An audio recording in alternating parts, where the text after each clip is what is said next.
ಮನಸ್ಸಿನ ಭಾವನೆ ಅರಿತವರಾರು ಮುಂದುವರಿದ ಭಾಗ 11. ಸ್ಟೇ ಟ್ಯೂನ್ಡ್ ತ್ರಿಕಾ ಸ್ಟೋರಿ ಟೈಮ್.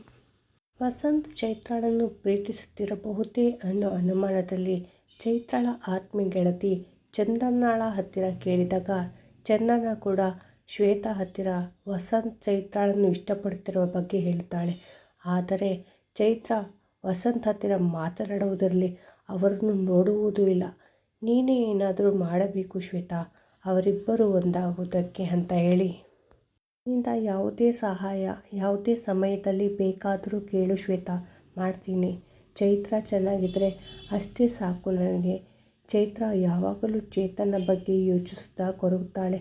ಮೇಲೆ ನಮ್ಮೆಲ್ಲರ ಜೊತೆ ನಗುತ್ತಿದ್ದರೂ ಅವಳು ಒಳಗೊಳಗೆ ಎಷ್ಟು ನೋವು ತಿನ್ನುತ್ತಿದ್ದಾಳೆ ಅಂತ ನನಗೆ ಗೊತ್ತು. ಅದಕ್ಕೆ ನಿನಗೆ ನನ್ನ ಸಹಾಯ ಯಾವಾಗಲೂ ಇದೆ ಶ್ವೇತಾ, ಅವರಿಬ್ಬರೂ ಒಂದಾಗಲಿ, ಅದೇ ನನ್ನ ಆಸೆ ಕೂಡ ಅಂತ ಹೇಳುತ್ತಾಳೆ ಚಂದನ.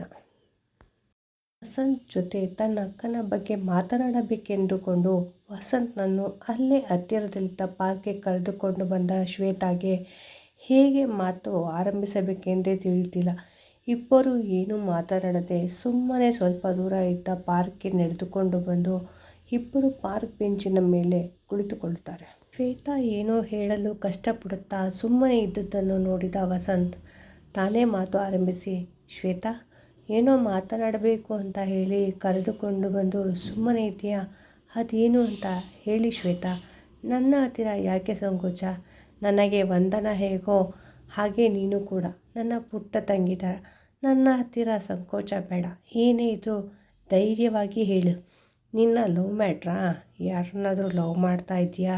ನಾನೇನಾದರೂ ಸಹಾಯ ಮಾಡಬೇಕಾ ಅಂತ ಕೇಳ್ತಾನೆ. ಅಯ್ಯೋ ಅದಲ್ಲ ಭಾವ, ನಾನು ಲವ್ ಗಿವ್ ಅಂತ ಏನು ಮಾಡ್ತಾಯಿಲ್ಲ, ನನ್ನ ಲವ್ ಮ್ಯಾಟ್ರಲ್ಲ ಅನ್ನುತ್ತಿದ್ದಂತೆ ಶಾಕ್ನಿಂದ ವಾಟ್, ಏನು ಭಾವನ ಅಂತ ದೊಡ್ಡ ದೊಡ್ಡ ಕಣ್ಣು ಬಾಯಿ ಬಿಟ್ಟುಕೊಂಡು ಶ್ವೇತಾಳನ್ನೇ ವಸಂತ್ ನೋಡುವಾಗ ತನ್ನ ಹಣೆ ಚಚ್ಚಿಕೊಂಡು ಹಲ್ಕಿರಿದ, ಅದು ನೀವು ಅಕ್ಕನನ್ನು ತುಂಬ ಇಷ್ಟಪಡ್ತಿದ್ದೀರಾ ಅಂತ ಗೊತ್ತು ನನಗೆ ಅಂತ ಹೇಳ್ತಾಳೆ ಶ್ವೇತಾ.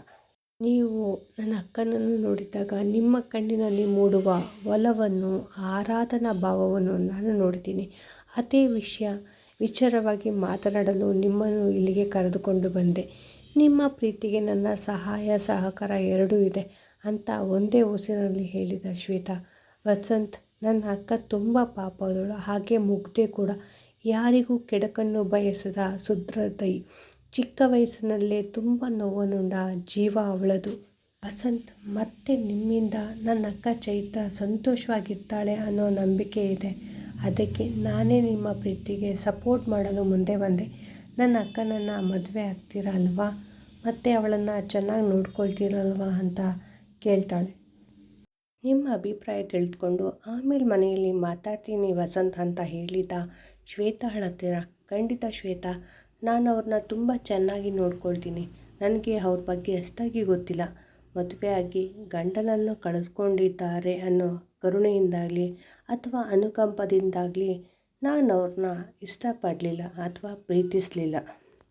ಅವರು ನನಗೆ ಗೊತ್ತಿಲ್ಲದಂತೆ ನನ್ನ ಮನಸ್ಸನ್ನು ಕದ್ದುಬಿಟ್ರು. ಅವರ ಸರಳತೆ, ಸಹೃದಯತೆಯೇ ನನಗೆ ತುಂಬ ಇಷ್ಟವಾಯಿತು ಅಂತ ಹೇಳಿದಾಗ, ನಿಜ ವಸಂತ್, ನನ್ನ ಅಕ್ಕ ಮೊದಲ ನೋಟದಲ್ಲೇ ಎಲ್ಲರಿಗೂ ತುಂಬ ಇಷ್ಟ ಆಗ್ತಾಳೆ. ನೀವೇನು ಯೋಚನೆ ಮಾಡಬೇಡಿ, ನಮ್ಮ ಮನೆಯವ್ರನ್ನ ಒಪ್ಪಿಸೋ ಜವಾಬ್ದಾರಿ ನನ್ನದು ಅಂತ ಶ್ವೇತಾ ಹೇಳಿದಾಗ, ಒಂದು ವಿಷಯ ಶ್ವೇತಾ, ಮನೆಯವರ ಬಲವಂತಕ್ಕೆ ಅವರು ನನ್ನನ್ನು ಮದುವೆ ಆಗುವುದು ನನಗೆ ಯಾಕೋ ಇಷ್ಟವಾಗ್ತಿಲ್ಲ. ಅವರು ಕೂಡ ನನ್ನ ಮತ್ತು ನನ್ನ ಪ್ರೀತಿನ ಒಪ್ಪಿ ಇಷ್ಟಪಟ್ಟು ಮದುವೆ ಆಗಲಿ ಅಂತ ನನ್ನ ಆಸೆ ಅಂತ ವಸಂತ್ ಹೇಳಿದಾಗ, ನೀವು ಹೇಳುತ್ತಿರೋದು ಸರಿ ಇದೆ ವಸಂತ್. ಹಾಗಿದ್ದರೆ ಒಂದು ಕೆಲಸ ಮಾಡೋಣ, ಅವಳನ್ನು ಮದುವೆಗೆ ಒಪ್ಪಿಸೋ ಜವಾಬ್ದಾರಿ ನಿಮ್ಮದು. ಮತ್ತು ನಮ್ಮ ಚಿರು ಕೂಡ ನಮಗೆ ಸಹಾಯ ಮಾಡ್ತಾನೆ ಅಂತ ಹೇಳ್ತಾಳೆ. ಚಿರುನ ಯಾರದು, ನಿನ್ನ ಲವ್ವರ ಅಂತ ಕೇಳುತ್ತಾನೆ ವಸಂತ್.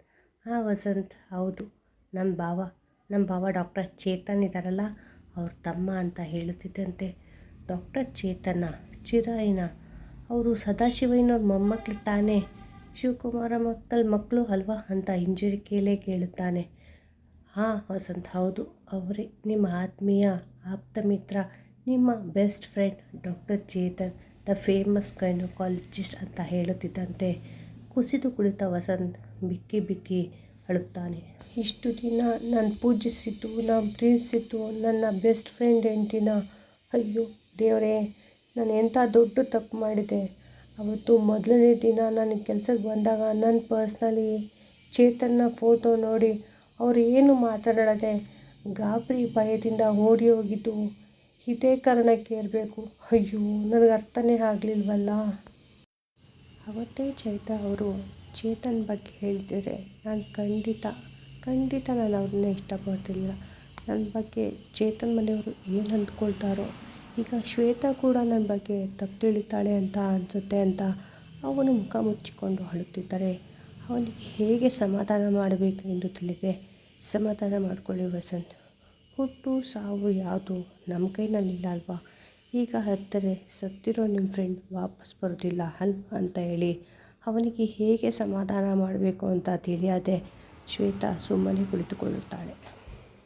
ಸ್ವಲ್ಪ ಹೊತ್ತಿನ ನಂತರ ಸಮಾಧಾನಕ್ಕೆ ಬಂದ ವಸಂತ್, ದಯವಿಟ್ಟು ನನ್ನನ್ನು ಕ್ಷಮಿಸಿ ಶ್ವೇತಾ. ನನಗೆ ಅವರಿಗೆ ಮದುವೆ ಆಗಿದೆ, ಗಂಡ ಇಲ್ಲ ಅಂತ ಮಾತ್ರ ಗೊತ್ತಿತ್ತು. ಆದರೆ ಚೇತನ್ನ ಹೆಂಡತಿ ಅಂತ ಗೊತ್ತಿರಲಿಲ್ಲ. ಗೊತ್ತಿದ್ದರೆ ಖಂಡಿತ ನಾನು ಅವ್ರನ್ನ ಪ್ರೀತಿಸ್ತಿರಲಿಲ್ಲ.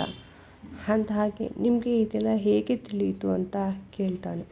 ನನಗೂ ಇದೆಲ್ಲ ಮೊದಲು ಗೊತ್ತಿರಲಿಲ್ಲ ವಸಂತ್. ಇವತ್ತು ಚಿರುಗೆ ಫೋನ್ ಮಾಡಿದಾಗ ನೀವು ಅಕ್ಕನನ್ನು ಮನಸಾರೆ ಪ್ರೀತಿ ಮಾಡ್ತಿರೋದನ್ನು ಹೇಳಿ ನಿಮ್ಮ ಫೋಟೋ ಕಳಿಸಿದೆ. ನಿಮ್ಮ ಫೋಟೋ ನೋಡಿ ಅವನು ಕೂಡ ಹೀಗೆ ಬಿಕ್ಕಿ ಎದ್ದ. ಆಮೇಲೆ ನಿಮ್ಮ ಮತ್ತು ಭಾವನ ಸ್ನೇಹದ ಬಗ್ಗೆ ಎಲ್ಲ ಹೇಳಿದ. ನೀನು ಹೋಗಿ ವಸಂತನ ಮೀಟ್ ಮಾಡಿ ನನಗೆ ಫೋನ್ ಮಾಡು, ನಾನು ವಸಂತ್ ಹತ್ರ ಮಾತಾಡಬೇಕು ಅಂತ ಹೇಳಿದ ಅಂತ ಹೇಳ್ತಾಳೆ ಶ್ವೇತಾ. ಹೌದು ಶ್ವೇತಾ, ಅವತ್ತು ನಾವು ಶಿವಮೊಗ್ಗಕ್ಕೆ ಶಿಫ್ಟ್ ಆಗುತ್ತಿರುವ ವಿಷಯ ಹೇಳಲು ನಾನು ಅವ್ರ ಮನೆಗೆ ಹೋಗಿದ್ದಾಗ ಅವನು ಬೇರೆ ರಾಜ್ಯಕ್ಕೆ ಬಿಸ್ನೆಸ್ ಮೀಟಿಂಗ್ಗೆ ಹೋಗಿದ್ದ. ಮತ್ತು ಬೆಂಗಳೂರಿಗೆ ತುಂಬ ಸಲ ಹೋದರೂ ಅವನೇ ಸಿಗಲಿಲ್ಲ. ಮತ್ತು ಬೆಂಗಳೂರಿಗೆ ಹೋದರೂ ಅವ್ರ ಮನೆಗೆ ಹೋಗಲು ನನಗೆ ಟೈಮ್ ಆಗಲಿಲ್ಲ ಅಂತ ಹೇಳ್ತಾನೆ. ಅವನು ಮಾತನಾಡಿದ ನಂತರ ಶ್ವೇತಾ ಚಿರುಗೆ ಫೋನ್ ಮಾಡಿ ವಸಂತ್ ಕೈಗೆ ಕೊಡ್ತಾಳೆ. ಹಲೋ ವಸಂತ್, ನಾನು ಚಿರು ಮಾತಾಡ್ತಾ ಇರೋದು. ಹೇಗಿದೆಯಾ? ನೀನು ಶಿವಮೊಗ್ಗಕ್ಕೆ ಹೋಯಿತು ಗೊತ್ತಾಗಲಿಲ್ಲ ಕಣೋ, ತುಂಬ ಕೆಲಸ ಆಯಿತು ಅಂತ ಚಿರು ಹೇಳಿದಾಗ, ಪರವಾಗಿಲ್ಲ ಬಿಡು ಚಿರು, ಇದಕ್ಕೆಲ್ಲ ಸಾರಿ ಯಾಕೋ ಕೇಳ್ತೀಯಾ, ಮತ್ತು ನನ್ನ ಕಡೆಯಿಂದ ಸಾರಿ ಕಣೋ ಅಂತ ಹೇಳಿದಾಗ, ಸುಮ್ಮನಿರೋ, ಏನೇನೋ ಮಾತಾಡಬೇಡ, ಇದರಲ್ಲಿ ನಿನ್ನ ತಪ್ಪಿಲ್ಲ, ಎಲ್ಲ ದೇವರಾಜ್ಯ.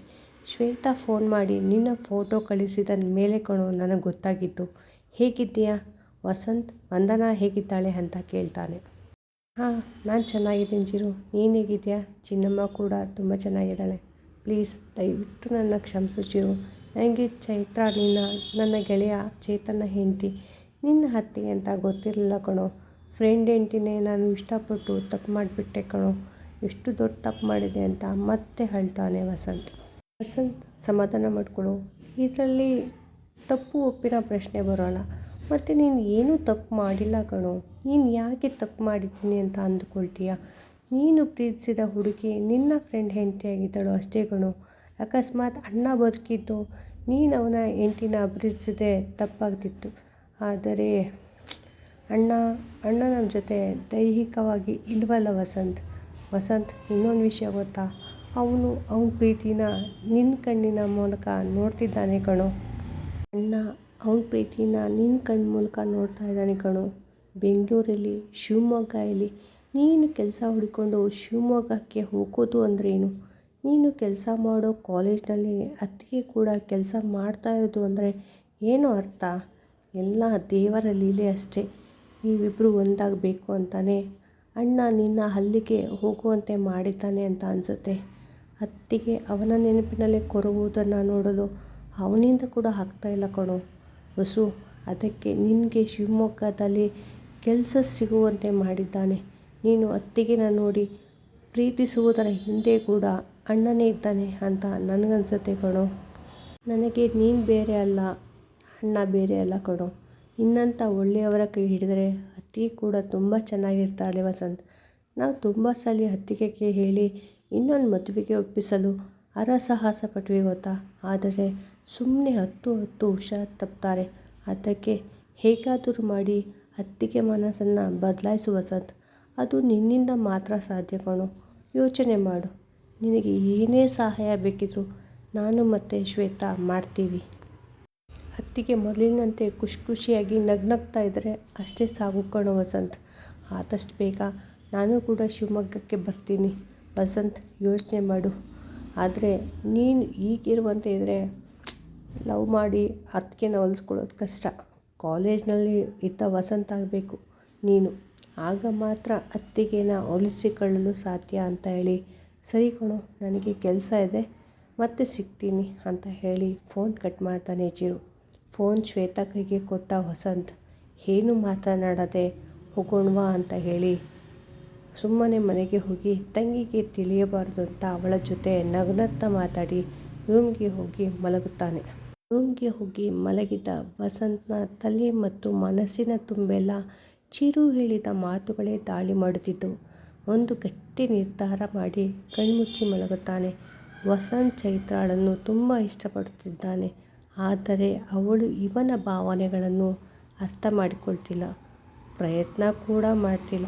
ತನ್ನ ಭಾವನೆಗಳನ್ನು ಬಂಧಿಸಿಟ್ಟು ಸ್ಥಿತಪ್ರಜ್ಞಳಂತೆ ಇದ್ದಾಳೆ. ಅವಳಲ್ಲಿ ಅವನ ಬಗ್ಗೆ ಭಾವನೆ ಮೂಡಿಸುವ ಕಾರ್ಯಕ್ಕೆ ಚಾಲನೆ ಕೊಡಲು ಮನಸ್ಸು ಮಾಡಿ ಹಳೆಯ ಕಾಲೇಜ್ ಡೇಸ್ನ ಲವರ್ ಬಾಯ್ ಆಗಲು ರೆಡಿಯಾಗುತ್ತಿದ್ದಾನೆ ನಮ್ಮ ವಸಂತ್. ಅವಳು ಇವನ ಪ್ರೀತಿಯ ಭಾವನೆಯನ್ನು ಅರಿತು ಅವನ ನಿಷ್ಕಲ್ಮಶ ಪ್ರೀತಿಗೆ ಒಪ್ಪಿಗೆ ಕೊಡ್ತಾಳಾ? ವಸಂತ್ ತನ್ನ ಪ್ರೀತಿಯನ್ನು ಪಡೆಯಲು ತನ್ನನ್ನೇ ಬದಲಾಯಿಸಿಕೊಳ್ಳುತ್ತಿದ್ದಾನೆ. ಅವನ ಮನಸ್ಸಿನ ಭಾವನೆಗಳಿಗೆ ಸ್ಪಂದಿಸುವಳೆ ಚೈತ್ರ. ನಿಖಿಲ್ ತನ್ನ ಪ್ರೀತಿಗಾಗಿ ಇಷ್ಟೆಲ್ಲ ಕಷ್ಟಪಡುತ್ತಾನೆ. ನೋಡೋಣ, ಅವನ ಪ್ರೀತಿ ಅವನಿಗೆ ಸುಲಭವಾಗಿ ಸಿಗುವುದೇ ಮುಂದುವರೆದಿದೆ. ನಿಮ್ಮ ಅನಿಸಿಕೆ ಅಭಿಪ್ರಾಯಗಳನ್ನು ತಪ್ಪದೆ ಕಮೆಂಟ್ ಮೂಲಕ ತಿಳಿಸಿ. ಧನ್ಯವಾದಗಳು. ನಿಮ್ಮ ಪ್ರೋತ್ಸಾಹದ ನಿರೀಕ್ಷೆಯಲ್ಲಿ. ನಿಮ್ಮ ಪ್ರೋತ್ಸಾಹ ಸದಾ ಹೀಗೆ ಇರಲಿ. ಇಂತಿ ನಿಮ್ಮ ಅಭಿಮಾನಿ Rekha. Stay tuned with Rekha story time. ಕೇಳಿ, ಪ್ರೋತ್ಸಾಹಿಸಿ, ಆನಂದಿಸಿ. ಲೈಕ್ ಆ್ಯಂಡ್ ಕಮೆಂಟ್ ಮಾಡಿ ಆ್ಯಂಡ್ ಶೇರ್ ಮಾಡಿ.